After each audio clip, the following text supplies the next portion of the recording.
الحمد لله وكفى وسلام على عباده الذين اصطفى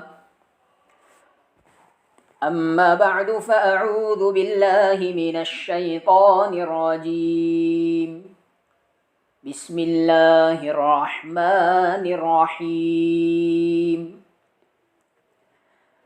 واعتصموا بحبل الله جميعا ولا تفرقوا وقال الله سبحانه وتعالى في مقام آخر اطیعوا اللہ ورسولہ ولا تنازعوا صدق اللہ العظیم اللہم صل علی سیدنا محمد وعلى آل سیدنا محمد وبارک وسلم۔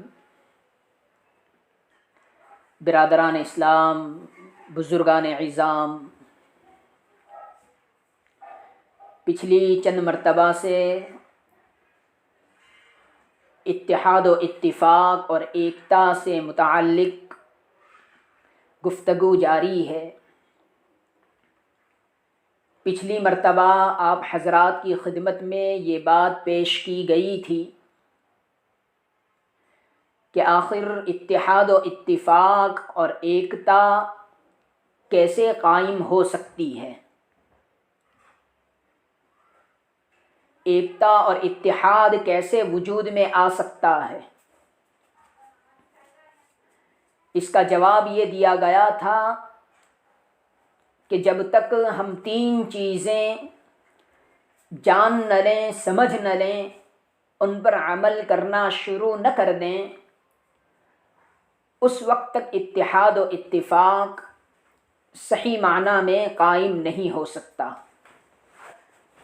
اگر ان تین چیزوں کو ہم سمجھ لیں گے، جان لیں گے اور ان پر عمل کرنا شروع کر دیں گے تو انشاءاللہ اللہ کی ذات سے قوی امید ہے کہ ہم آپس میں متحد ہو جائیں گے، ایک ہو جائیں گے۔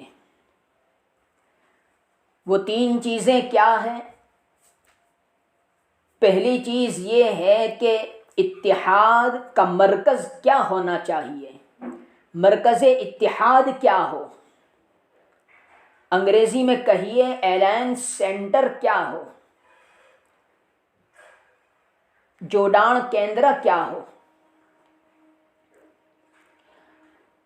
تو اس کا جواب یہ ہے کہ شریعت کی نظر میں مرکز اتحاد، الائنس سینٹر اسلام ہے، دین اسلام ہے۔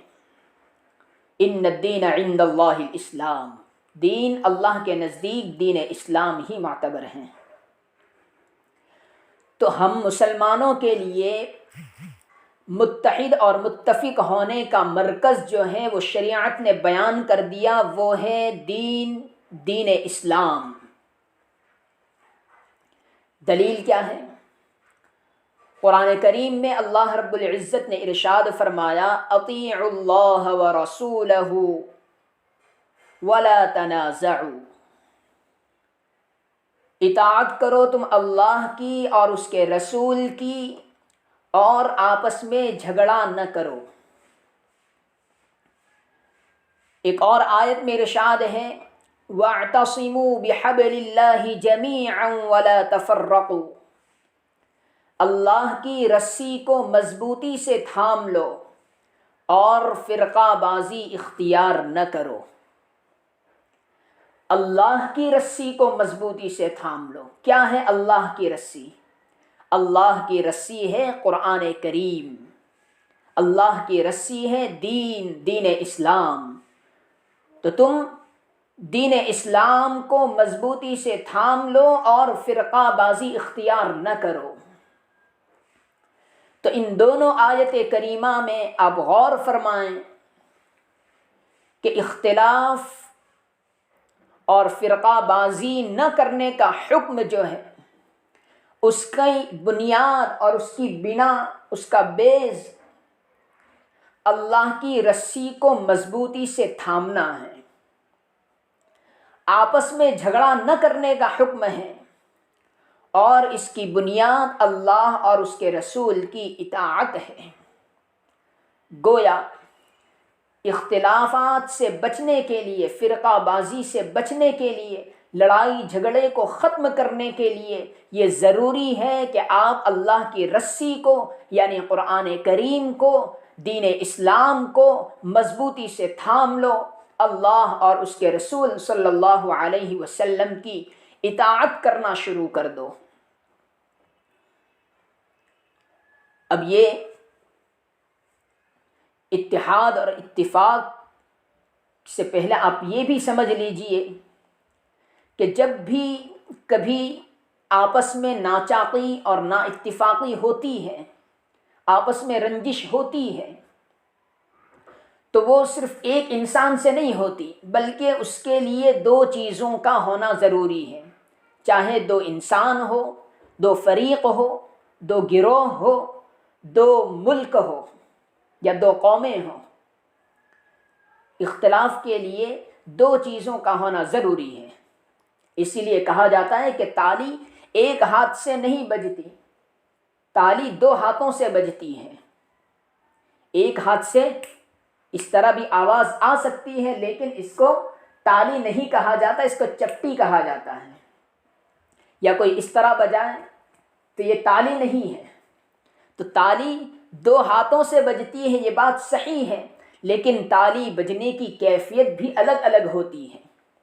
ایک تو یہ کہ آپ اس طریقے سے تالی بجائیں کہ ایک ہاتھ اپنی حالت پر ہو، دوسرا ہاتھ اس پر ماریں، یا یہ کہ دونوں ہاتھوں کو حرکت دیں اور زور سے ماریں، اس طرح بھی تالی بجتی ہے۔ یا تیسری شکل اور کیفیت یہ ہے کہ آپ ایک ہاتھ کو، پہلے ہاتھ کو اپنی حالت پر رکھیں اور دوسرا ہاتھ اس پر زور سے ماریں۔ تو تالی دو ہاتھوں ہی سے بجتی ہے، لیکن تالی بجنے کی کیفیت الگ الگ ہے۔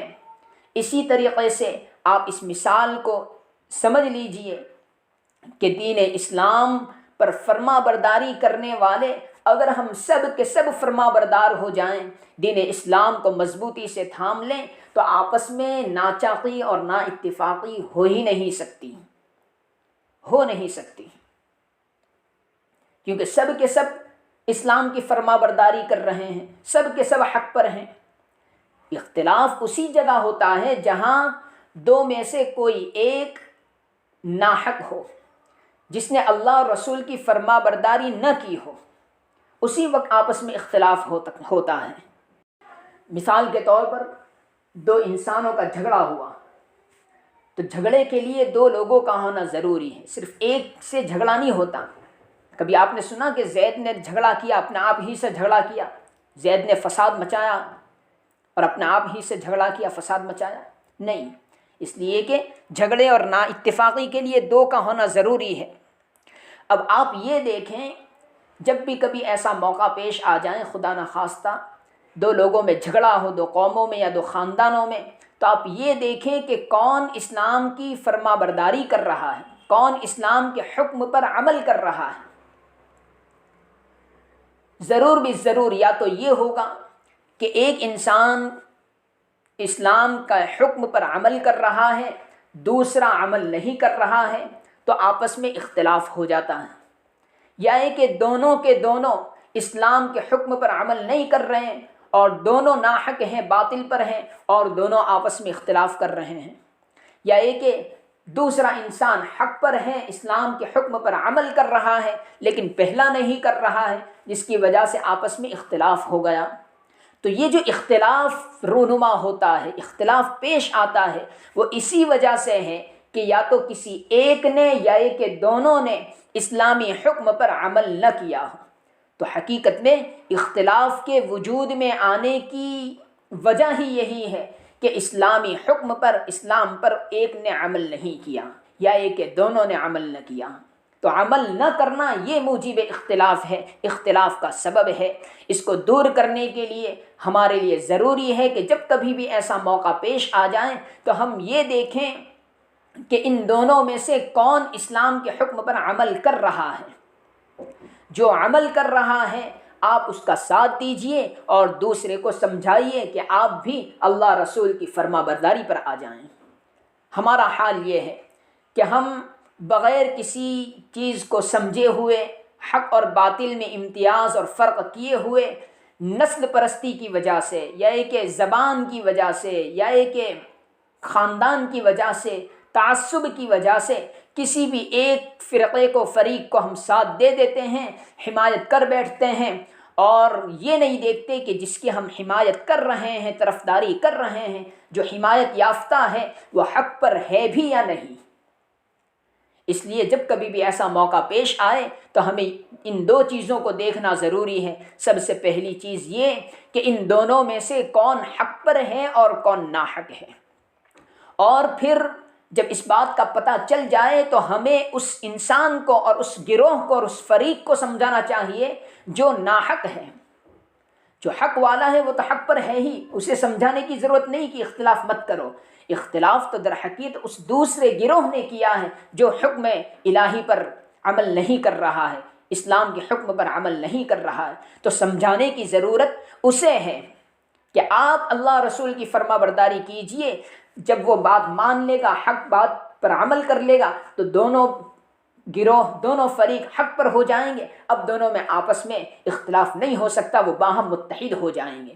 بہرحال ہمارے لیے اللہ رب العزت اسلام کی صحیح تعلیمات کو سمجھنے کی توفیق عطا فرمائیں، سمجھا دیں، اور وقت کے تقاضوں کے مطابق عمل کرنے کی ہم سب کو توفیق عطا فرمائیں، آپس میں صحیح معنوں میں ہمیں متحد اور متفق بنا دیں۔ آمین۔ وآخر دعوانا ان الحمد للہ رب العالمین۔